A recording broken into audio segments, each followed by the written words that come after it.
Oh, bakit tanghali ka na? Wala ka bang pasok ngayon? Mamaya pa po ang pasok ko. Ma, meron na ba kayong pambayad sa trip namin sa Vietnam? Naghahanap nga ako eh. 50,000 pa lang ang nasa akin. Sabi ko nga kay Ate Nancy mo, baka may mahiraman sa mga katrabaho. Kailangan po bago magkatapusan makabayad na ako. Kung hindi ako makakapag-exam. Hindi ba pwede na kalahati muna ang ibayad mo, tapos tsaka na lang yung kalahati? Hindi ko po alam kung pwede yon. Itanong mo mamaya pagpasok mo ha. Gumagawa naman na kami ng paraan ng ate mo eh. Sige po ma, itatanong ko na lang. Madalas ang pagiging sutil sa pamilya ay nagdudulot din ng sariling kapahamakan. Hindi kasi marunong makinig at masinusunod ang sariling kagustuhan. Kapag nandyan na ang problema, pamilya pa rin naman ang hinihingan ng tulong. Hi Miss Gwen, mapagpalang araw sa inyo at sa lahat ng nakikinig sa inyong channel. Ako po si Nancy at nasa 26 edad. Tubong Bulacan po talaga kami ng pamilya ko. Pero dito na sa Laguna naninirahan. 2 lang po kaming magkapatid at si mama na lang ang kasama namin. May ilang taon na rin po kasing sumakabilang buhay ang aking ama. Gusto ko pong ibahagi ang karanasan ko. Hindi lang may kinalaman sa kababalaghan, kundi sa pinagdaanan namin ng pamilya ko mula nang mamatay ang aking ama. At kung paano namin ito nalampasan. Nakahiram ka ba sa mga katrabaho mo, nak? Hindi po ma, mga bago lang din kasi sila sa trabaho eh. Yung iba sa kanila, nagbabayad din ng utang. Puro din kasi sa utang nila kinukuha yung pagpapaaral sa kanila noon. Wala na rin kasi akong mautangan sa trabaho. Alam kasi nila na wala na halos natitira sa sahod ko at puro din ako loan. Susubukan ko po sa iba. Kapag wala pa rin, mapipilitan na akong umutang sa nagpapatubo ng pera. Sinubukan ko na rin kasing umutang sa mga kapatid ng papa ninyo. Lahat sila wala din. Tsaka may utang pa rin ang ama nyo sa kanila eh. Kung nakinig lang sana kasi sa atin si Carol noon eh. Hindi sana aabot sa ganito. Sinunod nyo kasi ang kapritsyo eh. Wala na tayong magagawa. Nandito na eh. Ang akin lang po, sana hindi tayo umabot sa ganito. Magtulungan na lang tayo kung paano natin mairaraos ang pag-aaral ng kapatid mo. Ginagawa ko naman po lahat eh. Sana gumawa rin siya ng paraan. Ano naman kasi ang malay ng kapatid mo? Baka meron siyang kakilala na pwede nating utangan. Sabi ko nga sa kanya eh, kausapin si Preston. Baka may maitulong ang boyfriend niya. Isa pa yan. Bakit niyo hinayaang mag-boyfriend habang nag-aaral pa? Ako nga noon, nung sinabi niyo na bawal hindi talaga ako nagpaligaw. Kaya siguro tuluyan ng walang nanligaw sa akin ngayon. Kesa naman sa maglihim ang kapatid mo, mas mahirap yon. Pagdating talaga kay Carol, ang luwag niyo. Ay, wag na nga nating pag-usapan ng kapatid mo. Isipin na lang natin kung saan tayo kukuha ng pera. Sa 1 linggo na ang deadline eh. Nung gabi na nakahiga na ako, tumawag ang best friend kong si Ian. Sinabi niya meron siyang pinsan na nagpapautang. Yun nga lang medyo mataas ang tubo. Nabuhayan naman ako ng pag-asa. Kaya sabi ko bukas puntahan namin para makausap ko. Kinabukasan ang ganda ng gising ko. Naabutan ko si mama na nagluluto sa kusina.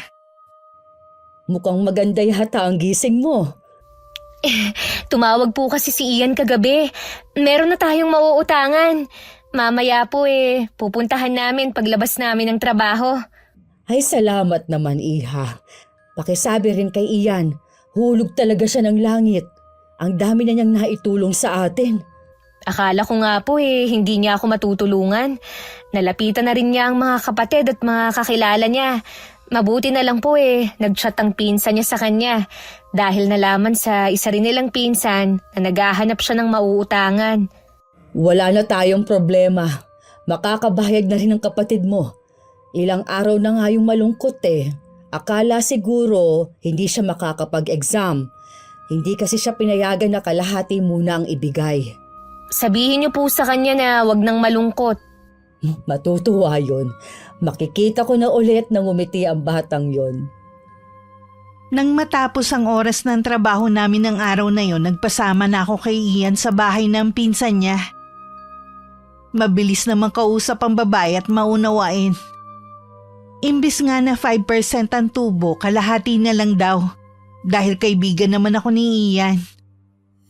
Nanginginig pa ang kamay ko nung kunin ng sobre na inabot ni Ate Rachel. Ilang sandali pa, nagpaalam na rin kami. Salamat, be. Sabi nga ni Mama hulog ka ng langit.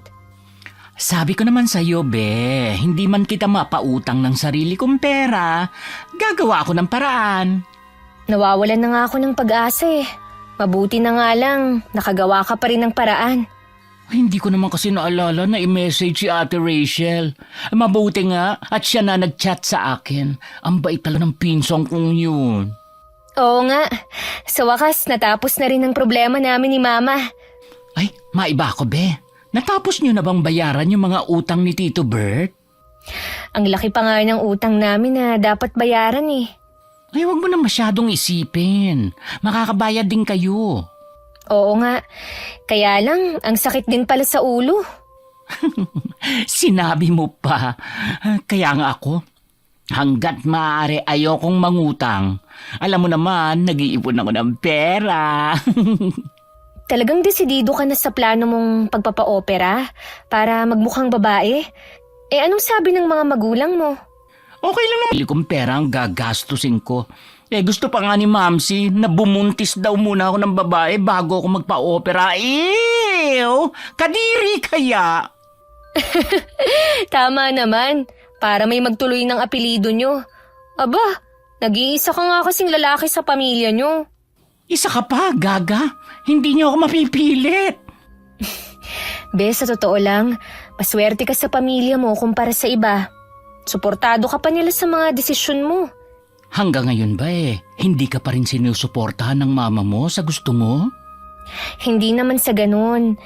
Kaya lang wala naman kasi akong pagpipilian, kundi unahin muna sila kesa sa sarili kong kaligayahan. O siya, bago tayo umuwi, kumain muna tayo. Ililibre kita. Nung nabubuhay pa si Papa, hindi namin alam na lulong pala siya sa sugal. Kaya nagkabaon-baon siya sa utang. Nalaman na lang namin yun ilang araw pagkatapos ng libing niya. Sinabi rin ni Tito Renan tungkol doon. Mahigit 1 taon na rin nang mamatay si Papa. Hanggang ngayon hindi pa rin kami tapos sa pagbabayad ng utang niya. Nakakaya naman kasi kung hindi namin babayaran kahit paunti-unti. Dahil puro kamag-anak at kaibigan ng pamilya ang pinagkakautangan niya. Pagdating sa bahay, agad kong ibinigay ang pera kay Carol. Kitang-kita naman sa kanya ang saya. Binilang pa niya yun. Sakto lang pala to, te, pambayad. Paano yung pocket money ko? Ako na ang bahala doon. Matagal pa naman ang alis ninyo Makakagawa na ako ng paraan. Ibayad mo na agad yan. Salamat, te Nancy, ha? Kung alam mo lang na para ako nabunutan ng tinik sa lalamunan. Basta pagbutihin mo ang pag-aaral mo. Yun lang ang hinihingi namin ni Mama. Oo, te. Kapag nakatapos ako, maghahanap agad ako ng trabaho para makatulong sa inyo sa mga gastusin sa bahay. Aasahan namin yan ni Mama, Sige na. Kumain na tayo. Maghahain na ako. Kayo na lang po ni Carol. Kumain na ako sa labas.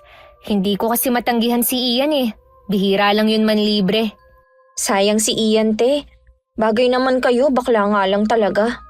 Tuloy pa ba yung balak niyang pagpapa-opera ka mo para magmukha siyang babae? Opo, Nay. Nag-iipon pa siya.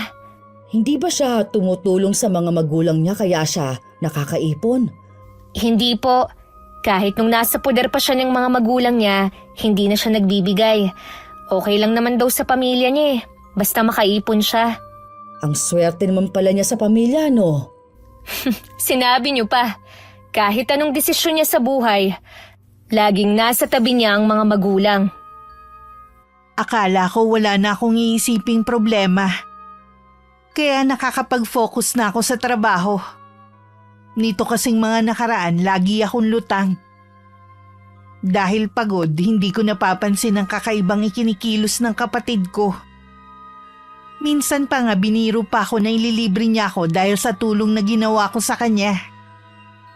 Hindi ko naman sineryoso ang sinabi niya dahil alam ko namang wala siyang pera.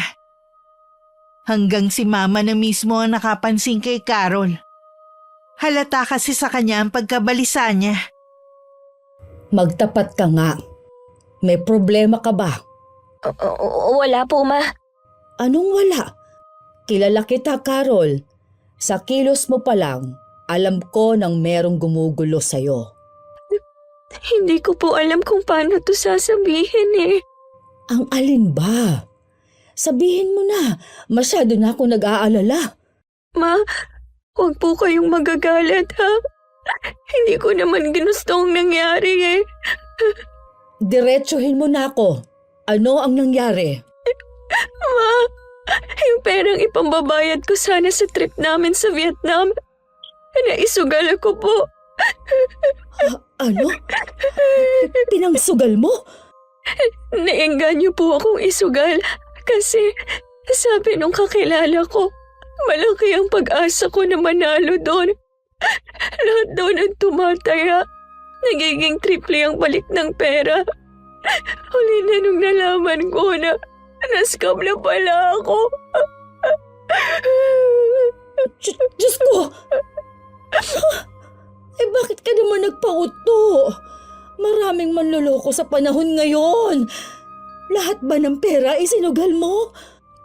Opo, anong gagawin natin, Ma? Sa Lunes na ang exam namin. Yan pa talagang inaalala mo. Sana naman inisip mo ang mararamdaman ng ate mo.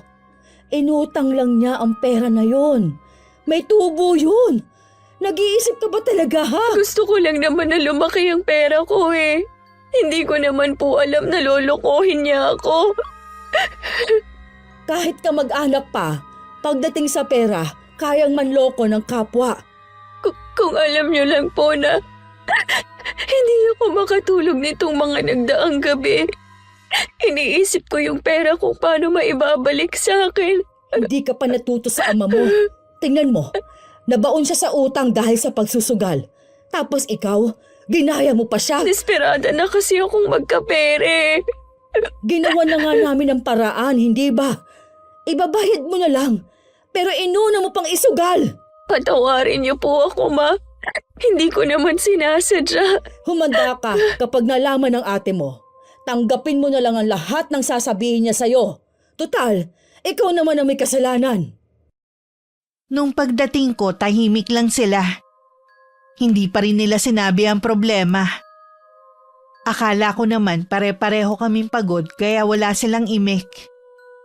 Nakahiga na ako nang pumasok si Carol at umupo sa higaan ko imbis na sa kama niya. Noon ko lang napansin na matamlay siya. Oh, bakit ganyan ang mukha mo? Daig mo pa ang naluging Bombay ah. Pagod lang ako, te. Ganun talaga ang buhay estudyante. Lalo na ako. Working student pa ako noon. Ate Nancy, kapag ba nawala ako, malulungkot ka? Ano bang klaseng tanong yan ha? Sagutin mo na lang, please. Oo naman. Hindi lang ako malulungkot. Iiyakan kita habang buhay. Sorry, te, kung pasaway ako minsan, ha? Anong minsan? Lagi kang ang pasaway eh. Sa ating dalawa, ikaw ang sutil kahit nung mga bata pa tayo. Alam ko naman yun. Siguro kapag nawala ako, wala na rin kayong problema ni Mama. Magsabi ka nga, Carol. May problema ka ba? Wala, te. Gusto ko lang makipagkwentuhan sa'yo. Sigurado ka ba? Oo naman. Matulog na nga tayo, maaga ka pa bukas.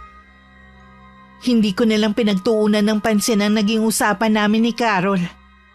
Kung may problema kasi siya, sigurado namang sasabihin sa akin ni Mama.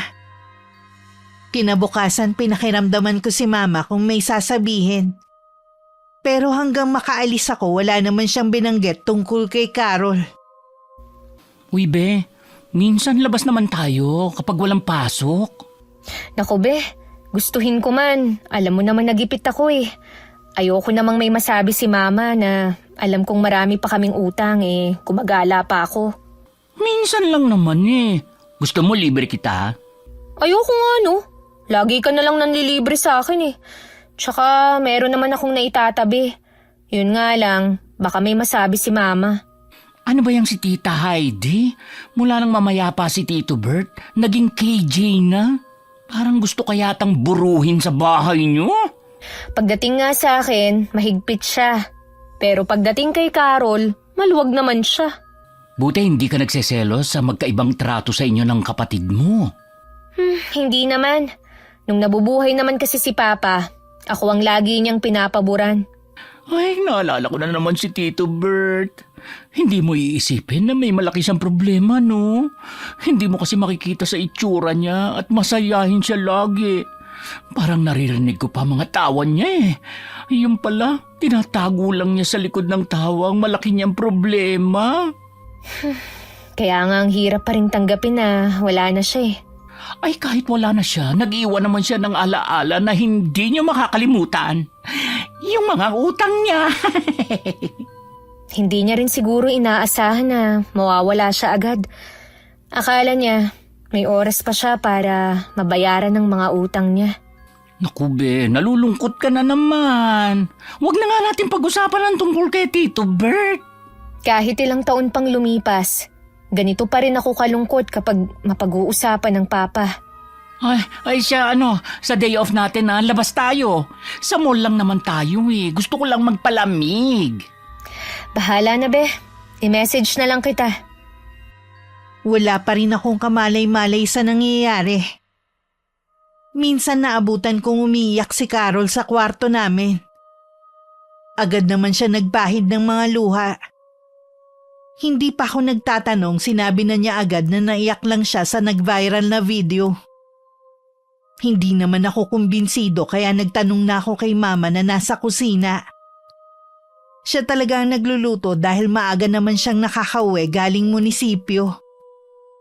Ma, may sinasabi po ba sa inyo si Carol? Tungkol saan, Iha? Kung may problema ba siya? Naabutan ko kasi siyang umiiyak sa kwarto pagpasok ko. Kasi Iha, sinabihan ko nga siya na ipagtapat na sa'yo. Ang alin? Kayo na lang huwang magsabi. Dahil mukhang walang balak magsalita si Carol. Kasi Iha, yung ibinigay mo na ipambabayad sana niya, na ipatalo niya sa sugal. Akala niya dodoble ang pera niya, yung pala scam lang. Ano? Lahat ba ng pera? Pati yung inutang ko? Oo, Iha. Lahat. Walang natira. Parang sasabog ako sa galit. Nanginginig pa ako ng mga sandaling yun. Pinuntahan ko naman si Carol sa kwarto namin. Naabutan ko siyang nakahiga at nakatalikod sa may pinto. Hinablot ko siya at pilit binangon. Carol, totoo ba ha? Pinatalo mo sa sugal ang perang inutang ko ha? Magsalita ka! Hindi naman talaga yun sugalte. Pagkatapos ko ipadala ang pera, hindi na nagparamdam. Sa dami ng mga scammer ngayon, hindi ka pa talaga nag-ingat? Alam mo namang hirap din kami sa paghahanap ng pera. Tapos isusugal mo lang. Ginusto mo rin yon.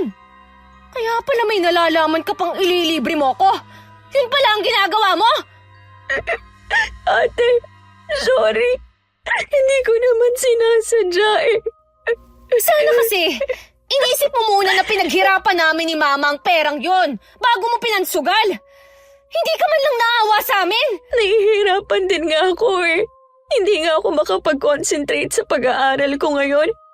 Tapos sa makalawa na ang exam ko, hindi ko na alam ang gagawin ko. Kasalanan mo yan! May pera ka na kasi! Isinugal mo pa! Mabuti pa nga siguro na mamatay na lang ako. Puro problema naman ang dinadala ko Huwag mong sabihin yan, Carol. Pera lang yun. Hindi mo naman kasalanan na scam ka lang. Pwede bang palitan ng perang nawala pero ang buhay mo, iisa lang. Paano na yun, Ma? Hindi ako makakapag-exam. Sasamahan kita sa university ninyo sa Lunes. Makikiusap tayo na kung pwede sa susunod na ang bayad. Gumagawa na naman ako ng paraan Pwede ka naman yatang hindi na sumama sa trip niyo sa Vietnam Hindi pwede, te. Sinabihan na kami ng prof namin na kapag hindi sumama, hindi makakagraduate. Kaya nga hindi makakapag-exam. Ikaw naman kasi! Ang tigas ng ulo mo! Doon mo gusto mag-aral! Marami na nga nagsabi sa'yo na pera-pera lang ang kalakaran dyan. Sumigi ka pa rin! Bakit ka ba nagagalit sa akin? Hindi naman ikaw ang nagpapaaral sa akin Tanga ka pala Mula nang mamatay si Papa, ako na ang nagpapaaral sa'yo! Tama na, Nancy. Ang lakas ng boses mo. Nakakahiya sa mga kapitbahay. Alam mo naman na dikit-dikit ang bahay dito sa lugar natin. Siyang nakakahiya sa ginawa niya! Hindi man lang niya inisip ang paghihirap natin para lang makahanap ng pera! Nascam nga ang kapatid mo. Pwede naman sanang maiwasan yun Kung inisip niya lang tayo. Palibhasa kasi, hindi niya nararanasan kung paano magbanat ng buto. Gusto mo kasi lagi easy money. Tingnan mo tuloy ang napala mo. Kasalanan ko na nga Inaamin ko, tanga ako. Tumigil na kayo sa pagtatalo ninyo. Wala na tayong magagawa. Magiging aral na ito sa kapatid mo. Hindi na niya uulitin ang pagsisugal. Pinangaralan ko na rin naman siya. Wala na sana akong balak lumabas sa araw ng day off ko. Pero dahil sa nangyari, mas gusto ko munang magliwaliw kahit isang araw lang. Tinawagan ko si Ian at sinabi kong payag na ako. Tuwang-tuwa naman siya at sa palagay ko napapatalon pa habang kausap ako. Nang umalis ako, sinabi ko lang na may lakad kami ni Ian. Nakabihis na ako noon at hindi ko na sila inintay na makasagot. Ramdam ko naman ang pagsunod nila ng tingin sa akin. Saan na naman kaya sila pupunta ng baklang yun? Hayaan na lang natin ang ate mo kesa nandito lang siya sa bahay. Baka mamaya mag-away na naman kayo. Paano yan, ma? Sayang yung isang taon ko kung titigil ako sa pag-aaral. Nilapitan ko nga ulit ang mga kamag-anak natin. Nagbabaka sakali ako na makahiram. Puro wala ang sagot nila Si ate kaya baka may kakilala siya. Doon sa inutangan niya ng 60,000, baka pwede pa siya ulit makautang. Malaki rin ang 100,000. Baka hindi na siya pautangin. Siguradong malaki na ang tubo nun. Kawawa naman ang ate mo. Baka hindi na makaahon sa utang. Paano naman ako? Gusto ko makatapos, ma. Nag-iisip nga ako ng paraan. Bukas na nga po ang exam ko Kaya nga sasamahan kita bukas. Baka po merong pera si Ian. Utusan niyo naman na mangutang si ate sa kanya. Alam ko nga may pera siya. Dahil nag-iipon ng pampa-opera daw. Para daw maging ganap ng babae. Yun naman pala may pera naman siya. Pakiusapan mo na manghiram si ate sa kanya, ma. Dati nang nangungutang sa kanya ang ate mo pero hindi siya pinahiram. Subukan lang niya kamo. O sige, pag uwi ng ate mo mamaya, kakausapin ko ulit siya. Samantala, may iyak-iyak ko namang ikinuwento kay Ian ang ginawa ni Carol. Kahit siya nagulat sa ginawa nito at hindi makapaniwalang sasayangin lang ang paghihirap ko sa paghahanap ng pera. Kasalukuyan kaming nasa food court ng mall na pinuntahan namin. Pinili ko yung sa sulok at malapit sa CR para wala masyadong makapansin sa amin. Alam ko kasing magiging emotional ako.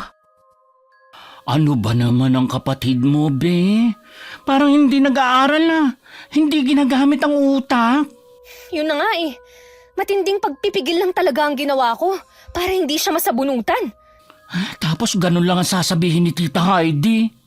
Hindi ko rin maiwasan na mag-alala dahil nagpapahiwatig si Carol na magpapakamatay. Pambihira naman ang kapatid mo. Siya na nga itong nakagawa ng kasalanan, siya pa may gana magpakamatay. Ikaw nga na puro hirap ang nararanasan, hindi man lang pumasok sa isip mo yan. Bukas na ang exam niya. Sasamahan daw siya ni Mama para makiusap. Baka nga makatulong ang promissory note. Bahala na sila kung ano ang gagawin nila. Ginawa ko naman ang lahat eh. Oo nga. Ay, ipahinga mo na lang yung isip mo, be. Ay, baka naman magkasakit ka pa niyan. Ay, buti kung aalagaan ka nila. Gustuhin ko mang magpahinga. Eh kasama ko naman sa bahay ang nagpapasakit ng ulo ko. Yun nga lang. Ay, mabuti pa mag-ikot-ikot muna tayo para ma-relax ka. Mabuti pa nga. Gusto ko pag uwi ko mamaya, matutulog na lang ako. Malalim na ang gabi nang ihatid ako ni Ian. May sarili siyang sasakyan na 1 taon na lang matatapos na niyang hulugan. Yun ang unang beses na hinatid niya ako sa amin gamit ang kotse niya. Ayoko sana magpahatid. Kaya lang nag-aalala siya sa akin na uuwi ng gabing-gabi na. Hinintay ko munang makaalis si Ian bago ko pumasok ng bahay. Bahagya pa ako nagulat nang biglang bumukas ang ilaw sa sala. At nakita ko nakatayo si Mama sa may bintana. Bakit gising pa po kayo? Hinihintay kasi kita. Kaninong kotse yung gamit ni Ian? Sa kanya po yun. Malapit na nga niyang matapos hulugan eh. Ah, talaga? Bakit pag pumupunta siya dito, hindi niya gamit? Nagtitipid po siya sa gas eh. Nancy, mukha naman okay si Ian. Ang ibig kong sabihin baka meron siyang naitatabi. Baka naman pwede kang humiram sa kanya. Kung may pera man po siya, alam niyong merong pinaglalaanan yung tao. Babayaran naman natin sa kanya kapag nagkapera na tayo Kailan pa tayo magkakapera, Ma? Kailangan na rin niya yun. Ibig sabihin, hindi ka nagagawa ng paraan para makabayad si Carol? Gumawa na ho ako ng paraan, di ba? Baka kasi merong gawing masama ang kapatid mo. Kanina, habang kaming dalawa lang, wala na siyang bukang bibig kundi ang pagpapatiwakal. Ayokong mawala sa atin ang kapatid mo. Napakamakasarili naman niya. Lahat na nga ginagawa natin para sa kanya eh. Tapos ito pa ang igaganti niya. Tanggapin na lang kamo niya na hindi na siya makakapag-aral dahil sa kagagawan niya. Sayang naman kasi ang 1 taon. Tapos magpapa-enroll na naman siya. Wala na po akong pampa-enroll sa kanya sa susunod. Hindi ka ba naaawa sa kapatid mo, ha? Siya po ba naaawa sa atin, ha? Bata pa kasi ang kapatid mo. Kaya hindi pa niya naiintindihan ang sakripisyo natin sa kanya. Mga 21 na siya. May boyfriend na nga siya eh. Tapos sasabihin niyo, hindi pa niya naiintindihan ang sitwasyon natin. Ako na ang nakikiusap sa'yo. Wala na nga po akong magagawa pa. Subukan mo lang na utangan si Ian. O kaya sabihin mo na gusto ko siyang kausapin. Mabuti pa po dumirekta na lang kayo sa kanya. I-chat niyo na lang siya. Mabuti pa nga. Ang hirap mo ng pakiusapan ngayon Kinabukasan walang pasok ang public at private school sa lahat ng antas dahil sa bagyo. Hindi naman kasi ako mahilig makinig ng balita kaya wala akong alam sa panahon. Kaya pala pabugso-bugso ang ulan kahapon. Pumasok pa rin ako kahit may bagyo. Pwede naman kasing sa bahay na lang ako. Pero alam ko kasing kukulitin lang ako ni na Mama. Nung lunch break nagkausap kami ni Ian. Binanggit nga niya na nagchat nga daw sa kanya si Mama at nangungutang. Ako nga ang gusto niyang magsabi sa'yo eh. Kahit anong paliwanag ko, ipinipilit pa rin niya ang gusto. Ay, ganun nga siguro mga nanay. Lahat gagawin para sa anak. Kay Carol lang naman siya ganun eh. Ay, kung hindi ko pa hihiramin si Tita Heidi, ikaw naman ang kukulitin nila na gumawa ng paraan. Kapag pinahiram mo si Mama, hindi ko kasi alam kung mababayaran niya agad. Ay, hayaan mo na. Maliit lang naman na sakripisyo to sa akin. Paano naman ang plano mo? Pwede tuloy lang sa pag-ipon. Sa'yo ko ibibigay ang pera, ha? Baka mamaya kasi kung saan padalin ng kapatid mo. Ikaw na rin mismo magbayad. Kung may ibang paraan lang sana eh. Hindi talaga ako manghihiram sa'yo. Si Tita Heidi naman ang nangihiram eh. Natatakot daw kasi siya na baka tutuhanin ni Carol ang banta. Alam mo, ayoko lang sabihin kay Mama. Pero parang ginagamit lang yun ni Carol para manipulahin kami eh. Ganun din ang palagay ko. Pero wag na natin subukan ng kapatid mo. Baka nga gawin talaga niya eh. Be, pasensya ka na ah. Pati tuloy ikaw, nadamay pa sa problema namin. Magkaibigan tayo, natural lang na tulungan at damayang kita. Nabuti na nga lang din, wala silang pasok ngayon. Pwede pa siyang humabol sa pagbabayad. Oo nga, sineswerte pa rin talaga siya. Kahit gusto ko sanang makatipid sa pamasahe dahil malakas nga ang ulan nung hapon, napilitan na lang ako mag-taxi pa uwi. Pagdating imbis na kumustahin ako sa maghapon sa trabaho, inuna pang tinanong ni Mama kung kailan magpapadala si Ian. Binigay ko naman po ang account nyo. Papadala na lang daw niya yung pera. Ay, mabuti naman. Maghapon ngang iyak ng iyak ang kapatid mo sa pag-aalala na hindi siya pautangin ni Ian. Pasalamat na lang tayo, mabait si Ian. Nabawasan pa tuloy ang ipon niya. Alam niyo naman na meron siyang pinaglalaanan ng pera niya eh. Hindi ko kasi alam dyan sa kaibigan mo. Bakit kailangan pa niyang magpa-opera? Magbihis babae na lang sana siya. Huwag na po nating pakialaman kung ano ang gusto ng tao. Nagpautang na nga siya eh. Opinyon ko lang naman yun. Wala naman akong masamang ibig sabihin. Hintayin niyo na lang po. Nasa biyahe pa yon. Mas malayo ang bahay niya eh. Mabuti na lang din at sinubukan kong mangutang. Ikaw naman kasi nahihiya pa. Kaibigan mo naman siya. Ang poproblemahin niyo na lang ay ang pagbabayad sa kanya. Huwag na natin muna yan pag-usapan at sumasakit na nga ang ulo ko sa pag-iisip. Kung ako kasi sa inyo, dapat hindi niyo na lang pinapasok si Carol. Para alam niya ang kinahinat na ng ginawa niya. O tapos, kapag nagpakamatay ang kapatid mo, ha? Sino ang sisisihin ko? Ikaw? Baka naman panakot lang niya yun para makuha ang gusto niya. Higit kanino man, kayo ang nakakakilala sa kanya. Kaya nga naniniwala ako na pwede niyang gawin yon dahil kilala ko siya. Sana, ito na ang huling problemang ibibigay niya sa atin. Matuto na siyang makinig sa atin. Dahil sabi niyo nga, wala pa siyang muwang. Iniwan ko na si Mama at pumasok na ako sa kwarto namin. Naabutan ko pa si Carol na nakadapa sa higaan habang masayang may kausap sa cellphone niya. Sinulyapan lang niya ako sandali. Wala na rin bakas ng lungkot sa mukha niya. Alam niya kasi wala na siyang problema.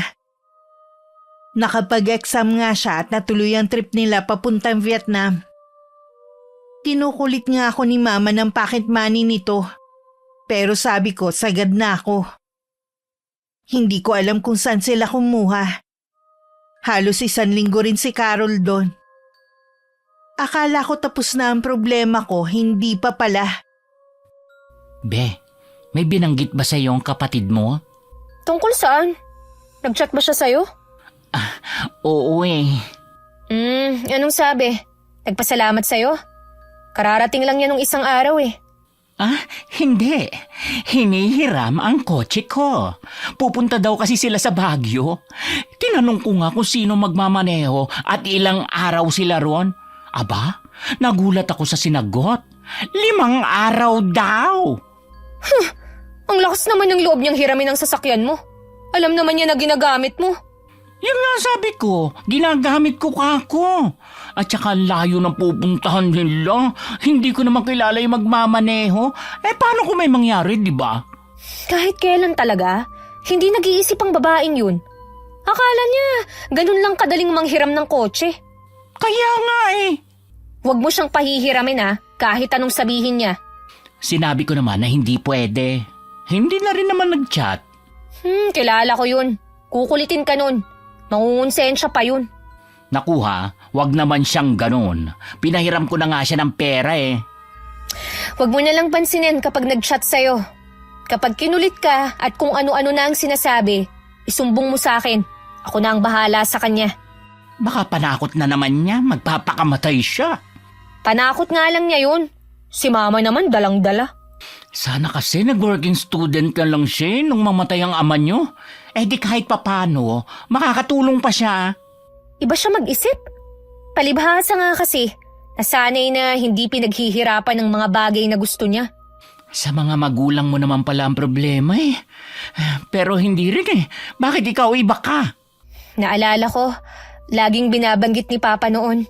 Hindi ko raw namana sa kanila ang ugali ko, kundi sa lola ko. Na nanay niya.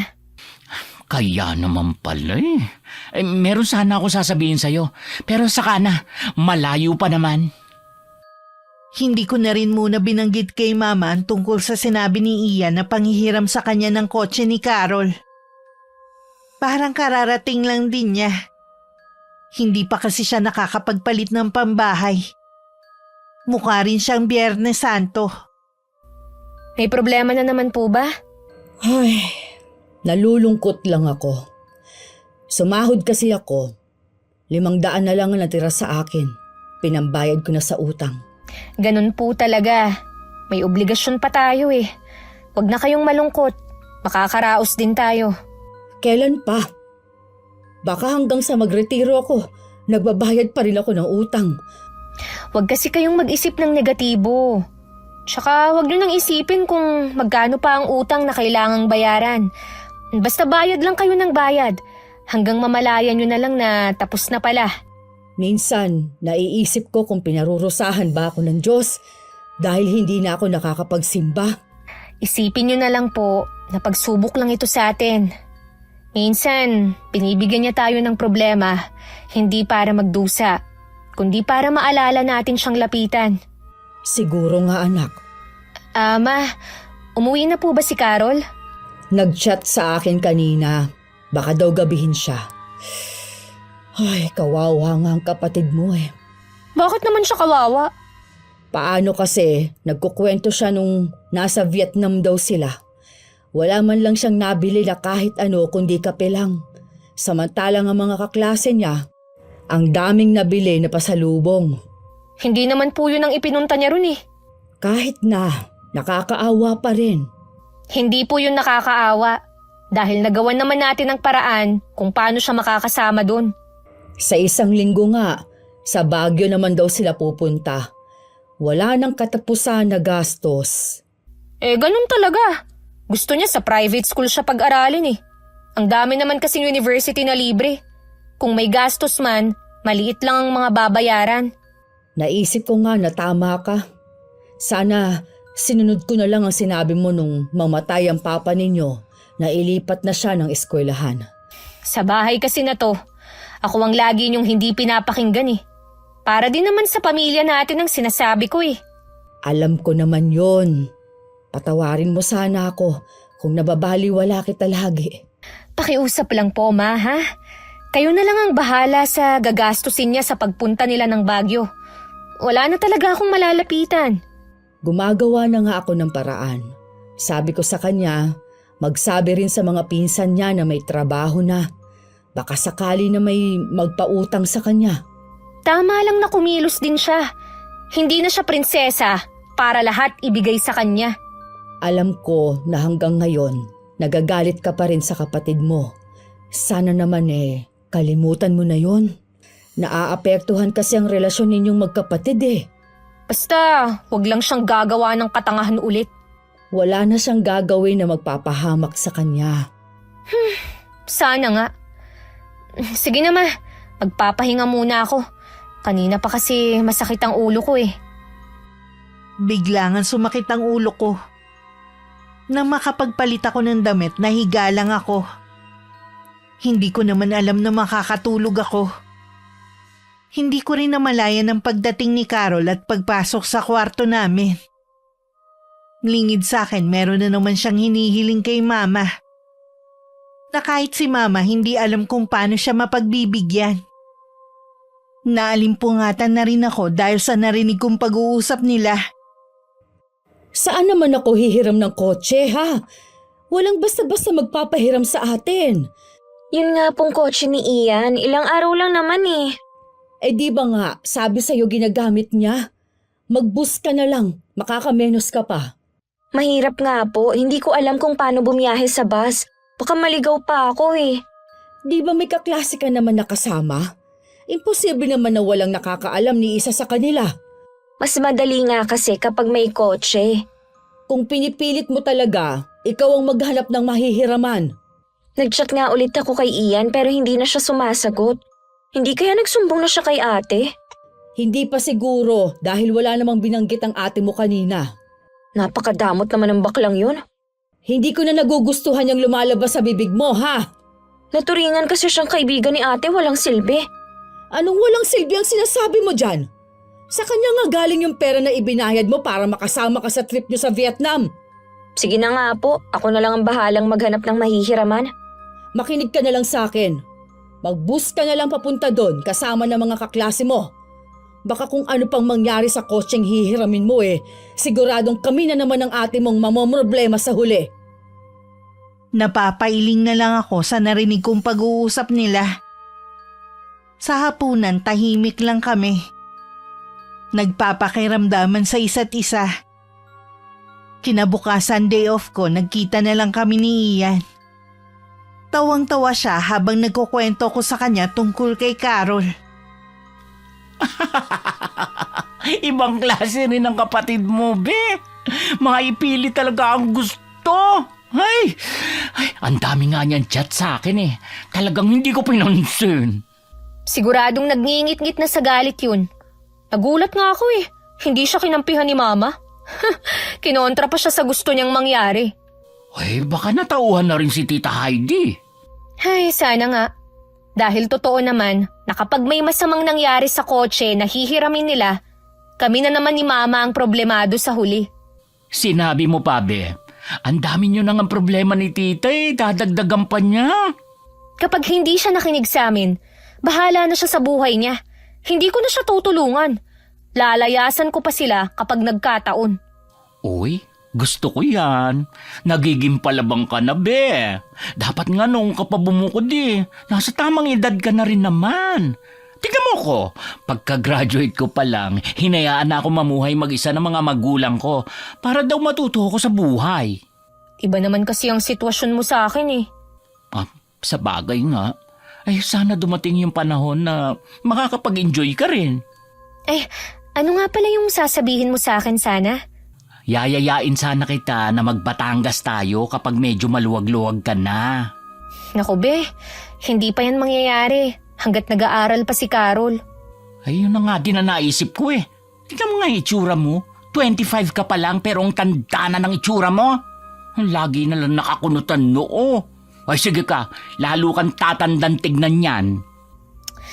Hindi ko na namamalaya na kunot na pala ang noo ko. Magpa-facial tayo minsan. Baka makatulong. Tsaka na yung mga plano mo. Kapag marami na akong pera, kahit araw-araw pa. Sige na nga, makakapaghintay naman ako Nare-relax naman ako sa paglabas-labas natin na ito Dapat pala, noon pa natin ginawa no? Akala ko kasi tuwing lalabas, magastos Mapapagastos ka lang naman kapag meron kang bibilhin. Gabi na ulit ako uuwi para matutulog na lang. Ay baka pagising mo, wala ka ng utang. Sana nga, panaginip lang lahat ng mga nangyari nung nakaraan. Sa bigat siguro ng dinadala ko kaya ko yun nasabi. Hinatid ulit ako ni Ian sa bahay. Pagpasok ko, hindi ko inaasahang makikitang gising pa pala si Carol. Hinihintay daw talaga niya ako. Ano na naman ang sasabihin mo? Pilsan mo na. Inaantok na kasi ako Baka pwede mo namang kausapin si Ian na pahiramin ako ng kotse. Bakit ko naman yun gagawin ha? Best friend mo siya kaya hindi siya tatanggi. Teka nga Carol, saan ka ba kumukuha ng kakapalan ng mukha ha? Anong sinasabi mo? Ang sabi ko, ang kapal ng mukha mo! Tingin mo lahat ng tao, pagbibigyan ka sa mga kapritsyo mo? Nagbabakasakali lang naman ako Anong baka sakali? Pinipilit mo yung tao! Akala mo yata hindi ko alam na nagchat-chat ka sa kanya? Kinukulit mo siya kahit sinabi na niya na ginagamit niya araw-araw yung kotse niya sa pagpasok sa trabaho. Hindi ka ba talaga makaintindi ha? Hindi mo naman kailangan magalit. Dahil punong-puno na ako sa'yo! Sarili mo lang kasi ang iniisip mo Binili ni Ian ang kotse na yon para sa sarili niya. Hindi ka kasama sa plano. Akala mo naman, kapag magasgasan ng kotse niya, may pambayad ka? Ano? Ako na naman ang kukulitin mo? Hindi pa nga natatapos ang problema natin. Balak mo na namang dagdagan. Oo na, hindi na ako hihiram sa kanya. Bakit parang ikaw pang nagmamalaki dyan, ha? Hoy! Hindi ka prinsesa para lahat ng gusto mo, ibibigay namin. Magkaroon ka naman sana ng delikadesa. Dahil oras na may gawin ka na namang kalokohan. Lalayas ako sa bahay na to! Hindi nakakibo si Carol. Tinalikuran ko na siya at nakita ko pa si Mama na nakatayo sa tapat ng pinto ng silid niya. Hindi naman siya nagsalita hanggang makapasok ako sa kwarto namin. Nagpupuyos pa rin ako sa galit. At parang gusto kong itapon ng lahat ng makita ko para maibsan ang nararamdaman ko. Mula ng araw na na-scam si Carol, lumayo na talaga ang loob ko sa kanya. Naging mainitin na rin ang ulo ko. Hindi na rin buo ang tiwala ko sa kanya. Pagkatapos ng matindi naming pagtatalo, hindi na kami nagkibuan. Hanggang nalaman ko na nakaalis na siya papuntang Baguio. Mabuti, napilit yung mag-commute na lang siya. Hindi naman niya kabisado ang pagpunta sa Baguio eh. Baka kung mapano pa sila. At isa pa, marunong lang siyang magmaneho, pero wala siyang lisensya. Nakahiram siya lang sa sakyan. Kanino siya nakahiram? Sa pinsan ninyong si Nikki. Naman, bakit niyo pinayagan? Kilala niyo naman ang mama ni Nikki. Nalaman ko lang naman nang paalis na siya. Buong akala ko nga, magko-commute lang sila. Gusto lang naman kasi niyang magyabang sa mga kaklase niya eh. Yun na nga. Buti sana kung sarili niyang kotse. Ay nako, sana walang maging problema. Dahil oras na may nangyari na naman, hindi ko na siya tutulungan. Matitiis mo ba ang kapatid mo? Dapat nga noon pa eh, para matuto siyang tumayo sa sarili niyang paa. May kasalanan din ako eh. Sinanay ko kasi siya sa marangyang buhay. Nasanay siyang laging nakikipagsabayan sa mga kaklase niya. Na hindi dapat. Tingnan niyo tuloy, napakasutil ng babaeng yun. Gusto niyang manipulahin lahat ng tao sa paligid niya. Pwede pa naman siyang magbago eh. Hindi pa naman huli ang lahat. Sa nakikita ko, hindi niyo na siya mapapasunod ngayon. Pag uwi niya, kakausapin ko ulit siya. Inaasahan ni Mama na pagkatapos ng 5 araw babalik na si Carol. Pero hindi pa rin siya nakakauwi. Wala rin tawag mula sa kanya. Hindi rin sumasagot sa mga chat ni Mama kahit naka-online naman. Pang-6 na araw tsaka siya umuwi na balisa. Sinabi niya agad na binangga sila at tinakasan. Nasa bahay daw ng kaklase ang kotse ng pinsan namin. At hindi masabi ang nangyari. Yan na nga bang sinasabi ko eh. Hindi ka nakinig sa amin ng ate mo? Wala naman po kaming kasalanan. Kami nga ang biktima eh. Tinakasan kami. Siguradong magagalit si Nikki at ang tita Stella mo. Kilala mo naman kung paano yun magalit. Hindi pa nga po alam ni Ate Nikki eh. Sabihin mo na sa kanya habang maaga pa. Huwag mo nang patagalin pa. Sigurado naman na alam na niya na nakabalik ka na. Natatakot po ako, baka nandun si Tita Stella. Si Ate Nikki walang problema pero iba ang mama niya. Mata pobre yun eh. Ay alam mo naman pala eh. Pero ang lakas pa rin ang loob mo na manghiram. Paano po yan? Sigurado na sasabihin na lang ipagawa natin. Saan tayo kukuha ng pera na pampagawa? Tsaka na lang nating isipin yan. Sasamahan na kita sa bahay ng pinsan mo. Basta, maging mapagkumbaba ka lang. Hihingi naman po ako ng tawad eh. Pinuntahan nga nila ang bahay ng pinsan namin na malapit lang naman sa amin. Nagkataon na wala dun si Nikki at si Tita Stella lang ang nandun. Lalong natakot ang kapatid ko sa nakikitang talim sa mga mata ng tiyahin namin. Nakakatanda siyang kapatid ng papa namin. Hindi kami ganun ka-close sa kanya dahil sa ugali niya. Hindi niya kinikilala ang mga kamag-anak na mahirap lang ang katayuan. Nasaan ang kotse ng anak ko? Dapat kahapon mo pa sinoli yun ah. Nasa car wash pa ba? Tita, may sasabihin po ako. Huwag sana kayo magagalit ah. May nangyari ba? Sumagot ka, wag mo akong pinaghihintay. Nabangga po yung sasakyan. Ano? Binangga mo? Iniingatan nyo ni Nikki. Nananahimik kasi ang kotse dito, hiniram-hiram mo. Hindi ka naman pala marunong mag-ingat. Ate, huwag ka naman magalit. Hindi naman sinasadya ng anak ko eh. Hindi rin siya ang nagmamaneho. Napakayabang kasi ng anak mo. Feeling mayaman. Baon naman kayo sa utang. Hoy, ikaw Carol, huwag masyadong lumipad ng mataas. Wala ka pa naman nararating eh. Tingnan mo tuloy ang nangyari. Nakaperwisyo ka pa. Ipagagawa na lang namin. Hindi naman namin tatakasan ng obligasyon. Dapat lang. Sa uli-uli, pagsabihan mo yung anak mo, Heidi. Oo, ate. Pasensya na talaga sa nagawa ng anak ko. Hindi naman talaga niya sinasadya eh. Walang may gusto sa nangyari.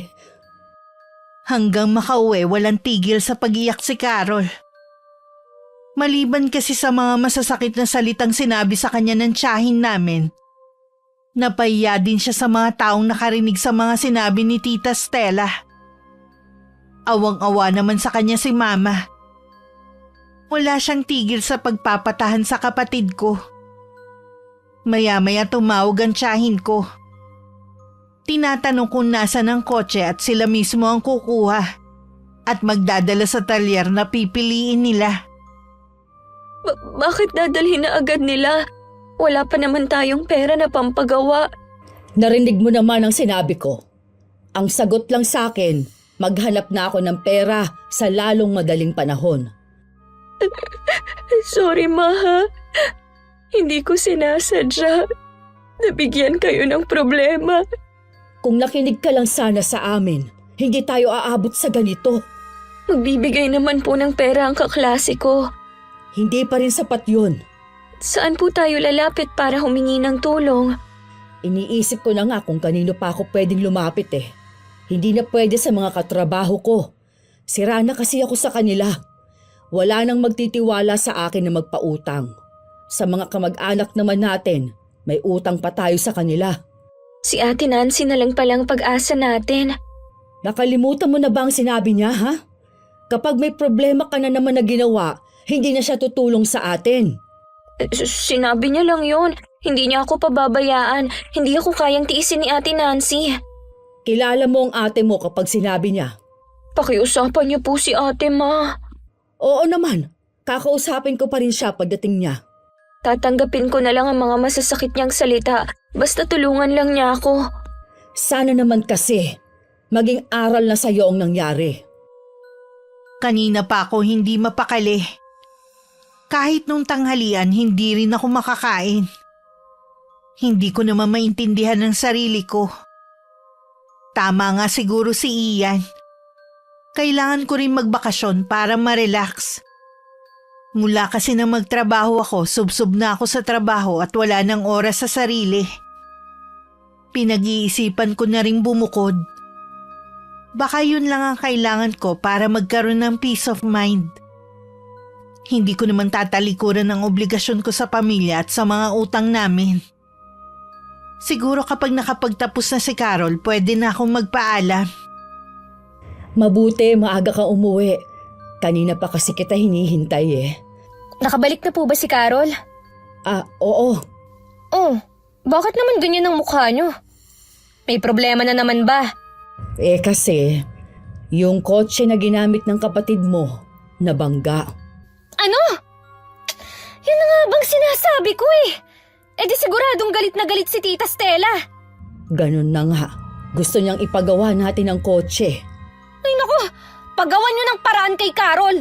Total naman eh, siyang may kasalanan. Lahat na ng kakilala at kaibigan niya. Hiningan na niya ng tulong pero mga kapos din. Eh kung sinasabi niyo to para tulungan ko siya, wala rin ho akong magagawa, Ma. Huwag niya kamo akong kulitin. Kapatid mo pa rin siya. Huwag mo naman sanang talikuran ng kapatid mo. Hindi ko siya tinatalikuran. Wala lang akong magagawa para matulungan siya. Baka mapatigil na rin siya sa pag-aaral. Kayo po ang bahala. Ano bang parusa ito sa atin ng Diyos? Hindi po ito parusa sa atin. Bunga po ito ng pag-spoil niyo sa kapatid ko. Parang ako naman ang bibigay sa dami ng problema natin. Hayaan niyo po kasi siyang lumutas ng problema niya. Siya nga po pala, ilang araw muna ako kay na Ian. Ayoko munang makita at makasama si Carol. Ayokong kukulitin niya ako. Huwag mo naman kaming iwan, anak. Tayo na nga lang ang pamilya dito eh. Ma naman, ngayon lang ako humiling sa inyo. Hindi niyo pa ba ako mapagbigyan? Kaya lang, anak. Babalik din po ako kapag maayos na ang sitwasyon sa bahay na ito. Wala ang kapatid ko ng mga oras na yon. Isang maleta din ang dala kong damit. Naaawa man ako kay mama pero kailangan ko tong gawin. Hanggat nasa bahay ako, hindi matututong kumilos si Carol. Pagdating sa inuupahang apartment ni Ian, sinalubong niya ako at kinuha ang dala ko. Alam niya ang pagdating ko dahil tinawagan ko siya. Alam mo bang tumawag sa akin si Carol? Umiiyak ang bruha at nagmamakaawa na tulungan ko siya. Galit na galit nga daw ang tiyahin nyo at kailangan paggawa ang kotse. Sabi ko, wala na ako mapapahiram sa kanya. Sagutin ba naman ako na alam niyang may ipon ako kaya wag daw akong magsinungaling. Kaloko ang kapatid mo ah. Ganun nga yun. Ayaw niyang tinatanggihan siya kapag humingi ng tulong. Akala mo may patago sa akin eh. Hey nako, kapag tumawag ulit sa'yo, wag mo nang sagutin pa. Ay hindi na nga dahil inaaway na niya ako. Siya nga pala. Salamat nga pala sa pagpapatira mo sa akin dito ah. Wala na talaga akong ibang mapuntahan na hindi ako masusundan ni Carol eh. Sigurado ka ba na hindi ka niya masusundan dito? Oo naman. Hindi ko naman sinabi kung saan ka nakatira eh. Alam mo be, masaya din ako na kasama kita. Sa wakas, may kasama na rin ako dito. Huwag kang mag-alala. Makikihati ako sa gastusin mo. Ay kahit hindi na. Ako nang bahala. Gusto ko habang nandito ka, relax ka lang. Iwan mo muna ang problema sa bahay niyo. Nang malaman ni Carol ang pag-alis ko, galit na galit siya. Kulang na lang magwala siya. Pilit lang siyang pinapakalma ni mama. Iyak siya ng iyak na para bang nawalan siya ng kakampi. May ilang sandali rin siya sa ganung ayos bago tumigil sa pag-iyak. Nang kalmado na siya, tsaka siya kinausap ng mahinahon ni mama. May nahanap ka na bang pera? Wala pa po, ma. Kahit boyfriend ko, hindi ko maaasahan. Nang malaman niya ang nangyari, nakipag-break siya sa akin. Mabuti na rin yun. Habang maaga pa nakilala mo na ang tunay niyang ugali. Oo nga po. Kaya lang ang sakit lang na kung kailan ko siya kailangan. Tsaka naman niya ako iniwan. Parang si ate lang. Intindihin mo na lang ang ate mo. Hindi lang yung nagsasalita. Pagod na rin siya sa kaiintindi sa atin. Siya lang po kasi ang makakatulong sa akin eh. Wala na rin siyang magagawa pa. Tinawagan ko rin si Ian, pero wala din daw. Alam ko, ayaw lang niyang magpahiram. Wala ka naman kasing ipambabayad eh. Ano pong gagawin ko? Galit na rin sa akin si Ate Nikki. Tanggapin mo na lang lahat ng mga sinasabi nila sa'yo. Magpakumbaba ka na lang. Kahit iniinsulto na nila ang pagkatao ko, Oo, dahil ikaw naman kasi ang nagkamali. meron pa po akong gustong sabihin sa inyo. Huwag mong sabihin na problema na naman yan. Opo, may malaki rin po kasi akong utang sa kaklase ko. Sinisingil na niya ako. Dahil sa akin hindi siya nakasama sa trip namin. Hindi ko kasi naibalik yung pera na nakasama sa pagsusugal ko noon. Galit na galit po siya sa akin dahil hindi siya nakapag-exam at hindi makakagraduate. Bakit nandamay ka pa? Hindi ko nga po kasi alam na scam yun. Gusto ko lang naman na makatulong sa kanya eh. Para mo na rin niloko yung tao. Pakiusapan mo na lang siya na kapag nakahanap ka na lang ng trabaho, tsaka mo siya babayaran. Ibig po bang sabihin, ma, hindi na ako makakapasok? Kinausap ko kasi ang tita Stella mo kanina. Nakiusap akong huhulug-hulugan ko na lang ang bayad sa pagpapagawa nila sa kotse. Wala ka ako tayong hawak na pera na maibibigay. Pumayag naman siya na hulugan ko kada sahod. Kaya wala na akong maibibigay na allowance mo. Sayang naman po, Ma. Sana kasi sumunod ka sa amin dahil para yun sa kapakanan mo rin. Maghanap ka ng trabaho at unahin mo na ang kaklase mo na inutangan mo. Natatakot po ako sa kanya. Ayoko na nga po siyang makita eh. Oy, bakit naman? Pinagbabantaan ba niya ang buhay mo? Nagtalo po kasi kami. Sa galit ko, sinabihan ko siya na wala akong balak na ibalik sa kanya ang pera niya. Sinabi niya na ipapakulam niya ako. Ano? Taga saan ang kaklase mo na ito? Hindi ko po alam kung saan siya nakatira. Hindi ko rin po alam ang probinsya niya. Mayabang ka rin kasi.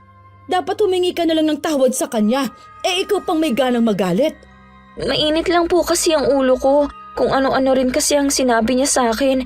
Hindi kasi niya inaasahan na makakasama pa ako sa trip namin. Ipagtanong mo kung saan siya nakatira. Kailangan natin siyang makausap. Huwag mong baliwalain ang sinabi niya. Wala nga pong nakakaalam. Hindi na rin siya pumapasok. Lahat na lang yata ng problema pinasok mo na. Hindi ko naman ginusto na mangyari to eh. Hindi mo nga ginusto, pero pwede mo namang iwasan. Sa totoo lang, pagod na rin ako sa pag-intindi sa'yo. Ayusin ko na po ang buhay ko. Hindi na magiging matigas ang ulo ko. Huwag mong sabihin. Gawin mo. Baka gawin ko rin ang ginawa ng ate mo kapag pinairal mo pa yung katigasan ng ulo mo. Lalayas na rin ako sa bahay na ito. Ilang beses rin tumatawag sa akin si Carol at nagchat-chat pero hindi ko siya pinapansin. Hanggang sa nagsawa na siguro. Kahit si Mama iniwasan ko na rin kausapin. Nang mga sandaling yun, nasa grocery si Ian. Paglabas niya, naghihintay sa kanya si Carol. Carol? Ay, anong ginagawa mo rito? Kasama mo ba si Tita Heidi? Ako lang mag-isa. Galing kasi ako sa paghahanap ng trabaho. Nakita kitang pumasok kaya hinintay na kita dito sa labas. Naghahanap ka ng trabaho? Ibig sabihin, hindi ka na pumapasok? Wala naman akong choice eh. Iniwan na kasi kami ni Ate Nancy. Sarili lang niya talaga ang iniisip niya. Hindi mo kasi masisisi ang kapatid mo. Sinabihan ka na niya pero anong ginawa mo? Paulit-ulit lang silang binibigyan ng problema. Kapatid pa rin niya ako. Tama lang na unahin niya ang pamilya kaysa sa sarili niyang kaligayahan. Ibang klase ka rin, no? Hindi mo pa rin alam kung paano magpakumbaba. Isa ka pa. Akala mo yata nakalimutan ko ng ginawa mo. Alam mo, kapag ganyan ang ugali mo, lalong lalayo ang grasya sa'yo. Baka mahirapan ka sa paghahanap ng trabaho. Ipapakita ko sa'yo na may mahahanap akong trabaho na may malaking sahod. Sana nga, para mabayaran mo na ang utang mo sa akin. Paano kung hindi na kita bayaran? Aba, alam mong meron akong pinaglalaanan ng perang yon. Pinaghirapan kong ipunin yon. Kaya ko lang pinautang sa inyo dahil sa ate mo. Siya na lang ang singilin mo. Total magkaibigan naman kayo. Bakit siya? Ikaw ang may utang sa akin. Huwag ka nang umasa pa. Tama lang na hindi ka suportahan ng ate mo dahil maldita ka. Lalo kang mamalasin. Tingnan ko lang kung makahanap ka ng trabaho. Sisiraan kita sa lahat ng kumpanyang aaplayan mo. Hindi mo ako kilala, Carol. Galit na tinalikuran ni Ian si Carol. Pagdating sa bahay, hindi pa rin humuhupa ang galit niya. Nagtaka naman ako sa itsura niya na hindi maipinta ang muka. Nang tanungin ko siya, ikinuwento naman niya ang paghaharap nila ng kapatid ko. Ako na ang humingi ng dispensa sa kanya sa inasal ni Carol. Napahupa ko naman kahit papano ang galit niya. Gusto ko sanang kumprontahin si Carol pero alam kong lalaki lang ang gulo. Pinalipas ko na lang ang ginawa niya. Bala ko pa rin naman siyang kausapin. Pero sa ibang pagkakataon na, uunahin ko muna ang utang ko sa pinsan ni Ian. Ay, pagod na ako sa paghahanap ng trabaho. Magtiyaga ka lang. Makakahanap ka rin ng trabaho. Sinumpa yata ako ng baklang Ian na yun eh. Ikaw naman kasi. Bakit kailangan mong pagsalitaan ng ganoon yung tao? Tapos, Sinabi mo na hindi mo na siya babayaran. Samantalang, sinabi mo sa akin na magbabago ka na. Sorry ma, nadala lang ako ng inis ko sa kanya. Puro ka na lang sorry. Hindi ka naman nagtitino. Kaya hindi ka makahanap ng trabaho. Hindi dahil sa sinampakan ni Ian, kundi karma na yan sa'yo. Akala ko pa naman kakampi ko kayo. Kakampi mo nga ako, pero hindi ko nakukonsintihin ang mga ginagawa mong mali. Hindi na nga ako uulit. Pwede ba, Carol? Kung hindi rin lang naman bukal sa loob mo, huwag ka na lang magsalita. Basta, bilisan mo na lang na maghanap ng trabaho. Tinatamad na nga po ako eh. Lalo na nung makita ko yung mga kaklase ko na nag-OJT na. Kasalanan mo rin eh. Nag-aksaya pa kami ng pang-trip mo. Hindi ka naman gagraduate. Kayo tong may gusto na huminto ako eh. Dahil nagkabaon-baon na tayo sa utang dahil sa kagagawan mo. Walang dapat sisihin kundi ikaw. Kahit si Mama nauubos na rin ang pasensya kay Carol. Tingin niya wala pa rin siyang pagbabago. Hinayaan lang din niya kung ayaw maghanap ng trabaho. Napapagod na rin kasi siya makipagtalo rito. Kahit napapansin niya matamlay ito, hindi na rin niya pinapansin. Baka kasi nag-iinarte lang. Isang araw na walang pasok, gusto pa sana magbabad sa higaan ni Mama. Pero napabangon na siya sa malakas na sigaw ni Carol. Ay, bakit ka sumisigaw? Ma, nalalagas ang buhok ko. Pati mga kuko ko. Nangingitim at parang matutuklap. Hindi kaya sa shampoo na ginamit mo, kaya naglalagas ang buhok mo? Paano niyo po ipapaliwanag ang mga kuko ko? Hindi ko alam. Huminahon ka muna at magtatanong ako sa mga kapitbahay natin. Baka merong makasagot kung anong nangyayari sa'yo. Hindi po kaya may malubha akong karamdaman? Wala naman siguro. Di sana nangihina ka ngayon. Bakit ba puro na lang kamalasan ang nangyayari sa akin? Tumigil ka nga sa pagsasalita ng malas. Kaya lumalayo ang grasya sa atin eh. At puro na lang masama ang nangyayari. Ma, masakit din po ang bibig ko. Dumudugo ang... Natatanggal ang ngipin mo. Ma, ano bang nangyayari sa akin? Dito ka lang. Lalabas lang ako sandali. Nanginginig pa si Mama na lumabas ng bahay. Isang matandang kapitbahay ang napagtanungan niya kung ano ba talaga ang nangyayari kay Carol. Hindi inaasahan ni Mama na yun ang maririnig niyang sagot mula kay Aling Eva. Walang dudang kinukulam ang anak mo, Heidi. Ano po? Kulam? Sigurado po ba kayo dyan? Oo, dahil sa mga sintomas na binanggit mo. Sa probinsya kasi namin uso ang pangungulam eh. Isa yan sa mga sakit na ibinibigay sa mga biktima. Kung ganun, kahit dalhin ko siya sa doktor, hindi rin gagaling ang anak ko. Baka lumala pa. Ganun na nga. Kailangan maghanap ka ng magaling na albularyo. May alam po ba kayo na albularyo, Aling Eva? Albularya ang aking ina, pero matagal na siyang namayapa. Wala na akong ibang kilala eh. Kailangan kong makahanap ng albularyo. Saan ako makakahanap kaya? Kailangan mo magmadali. Oras na hindi siya patawarin ng taong kumulam sa kanya, pwede siyang mamatay. Kaya maghanap ka na ng albularyo na lalaban sa taong yun. Nang bumalik si Mama sa bahay namin, nakita niyang namimilipit sa matinding sakit ng tiyan si Carol.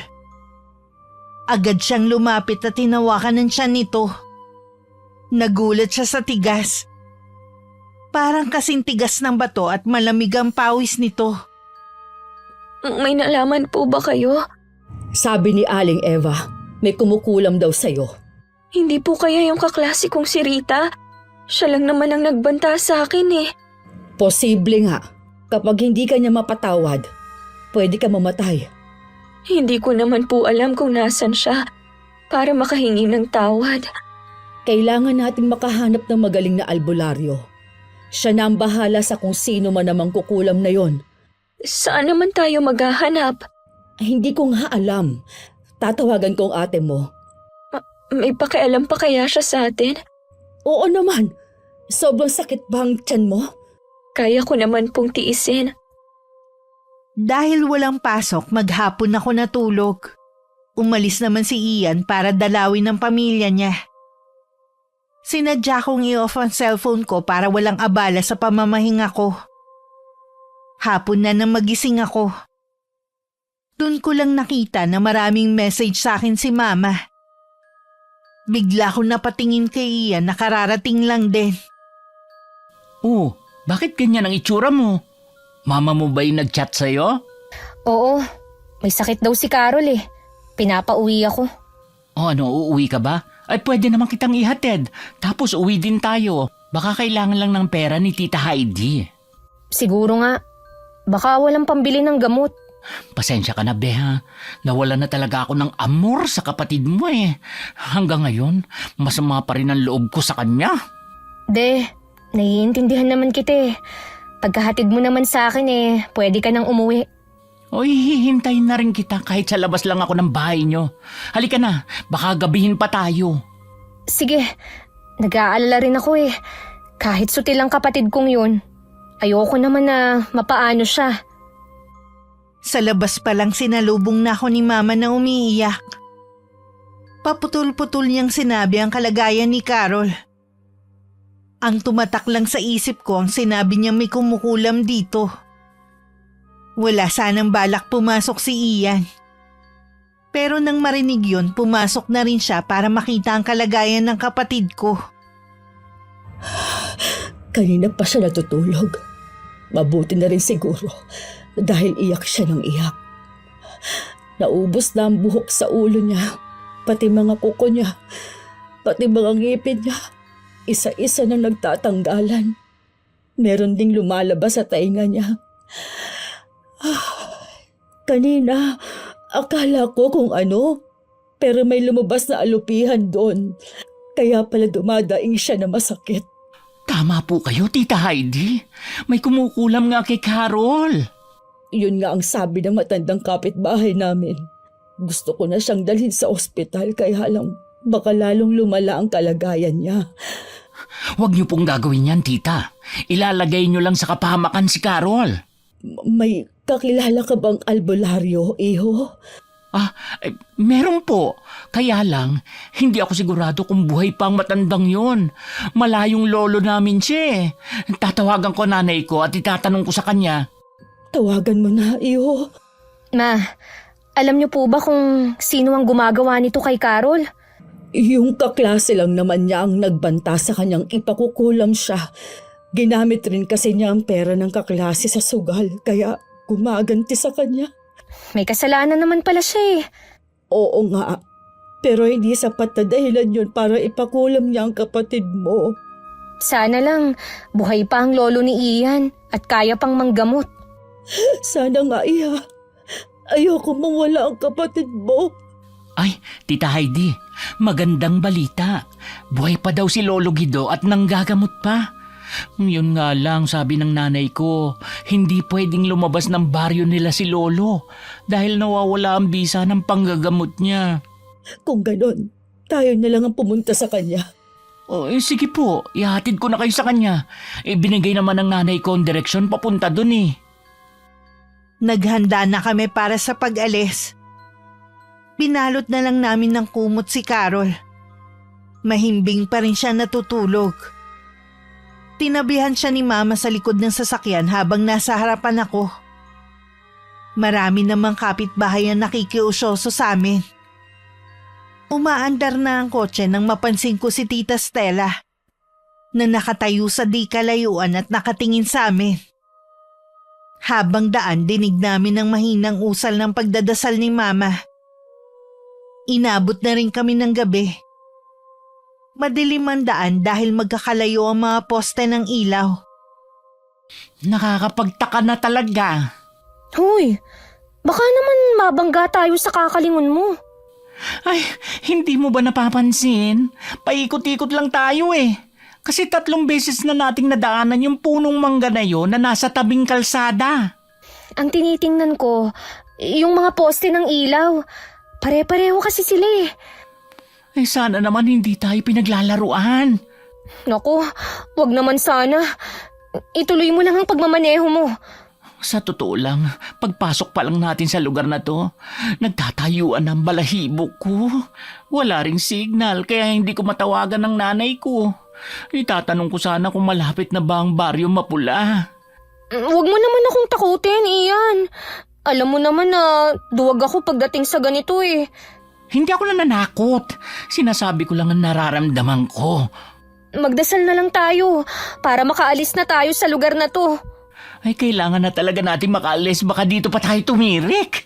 Paubos na kasi yung gas nitong kotse. Pumikit pa ako at paulit-ulit na nagdadasal. Sa kalagitnaan, nakarinig ako ng boses na sumasabay sa pagdadasal ko. Nakakakilabot ang boses niya. Ang paraan ng pagbigkas ng dasal niya parang nanunuya. Ay, salamat sa Diyos. Nandito na tayo sa baryo ni Lolo Guido. Salamat naman kung ganun.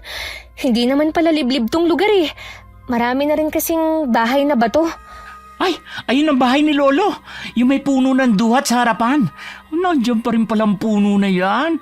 Huling punta ko kasi dito, bata pa ako.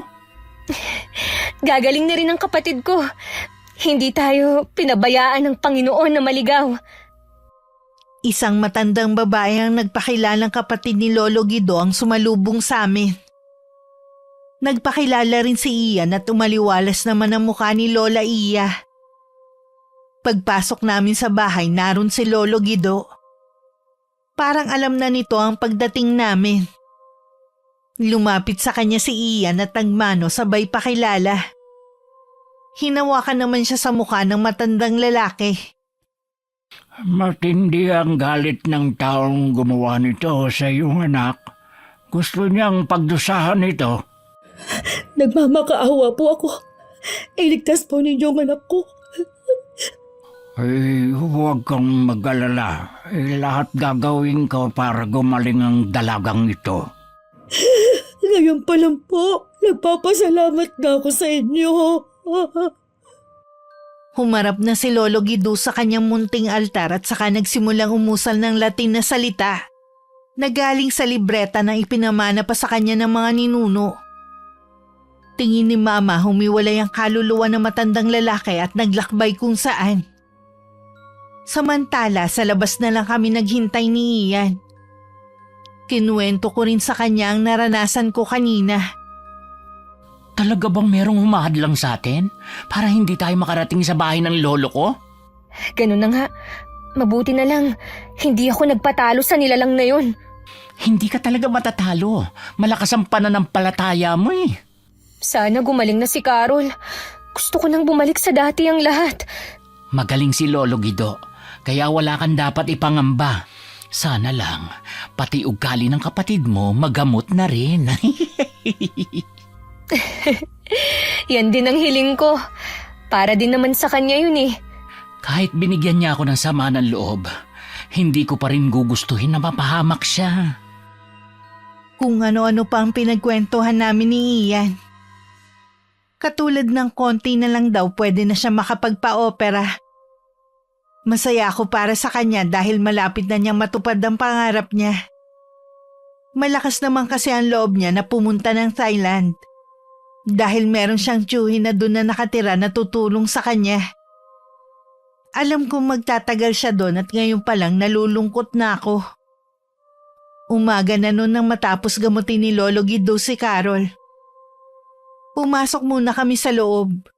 Habang hinihintay namin magkamalay ang kapatid ko, kinausap muna kami ng lolo ni Ian. Kahit gumaling na si Carol, puntahan pa rin niya ang kaklase niyang iyon na tumingi ng tawad. Siyang totoong biktima rito, bagamat mali ang paraan ng kanyang pagganti. Sasamahan ko po mismo si Carol sa bahay ng kaklase niya. At ako mismo ang magbabayad ng utang ng anak ko sa kanya. Wala pa rin pong kupas ang galing niyo sa panggagamot, Lolo. Nasa dugo na natin to. Ay, nalulungkot nga lang ako dahil wala man lang magmamana ng panggagamot ko. Ay, marahil lang yun sa akin na lang. Ay, kapag nawala ako, wala nang manggagamot sa pamilya natin. Nakakalungkot man po. Pero hindi natin pwedeng pilitin ng mga kabataan ngayon na sundin kung anong gusto natin. Iba na kasi ang mga bata ngayon. Ay, sinabi mo pa, masyado na silang mapupusok at rebelde. Nagkatinginan na lang kami ni Ian sa huling sinabi ni Lolo Guido. Tugma kasi ang mga sinabi niya sa kapatid ko. Nang magising si Carol, umalis na rin kami. Buong biyahe tahimik lang siya habang nakatanaw sa labas ng bintana. Nakatulog naman si Mama dahil buong gabing puyat. Kami lang ni Ian ang masaya nagkukwentuhan na para bang walang masamang nangyari. Pagdating sa bahay, nagulat kami nang biglang lumapit si Carol. Ate Nancy, Kuya Ian, patawarin niyo ako sa mga nagawa kong kasalanan sa inyo. Pinatatawad na kita. Alam ko naman na pagkatapos ng nangyari sa'yo, magbabago ka na eh. Oo, babaguhin ko na ang masama kong ugali. Mabuti naman, natauhan ka na rin. Sana tuloy-tuloy na yan. Lagi na akong makikinig sa inyo ni Mama para hindi ako mapahamak. Carol, alam ko naman na mabait ka talaga eh. Siguro dahil sa tropa at sa social media, kaya ka nag-iba. Hindi lahat ng nakikita natin sa iba, mabuti sa atin. Ang pinakaiwasan mo ay ang sugal. Walang mabuting maidudulot yan. Hindi ko na ulit gagawin yon. Hahanapin ko rin ang kaklase kong si Rita. Gusto kong humingi ng tawad sa kanya sa nagawa ko. Nagbago ka na nga talaga. Marunong ka nang tumanggap ng mga pagkakamali mo. Ang karanasan kong ito ang nagturo sa akin ng tama. Nakakatakot pero ito siguro ang paraan ng Panginoon para magising ako. Salamat sa inyo. Kayo pa rin ang naging karamay ko sa mga sandaling ito. Siya nga pala, kung kailangan mo ng trabaho, magsabi ka lang. Tutulungan kita. Aayusin ko muna ang mga nagawa kong pagkakamali. Tsaka ko haharapin ang bagong kabanata ng buhay ko.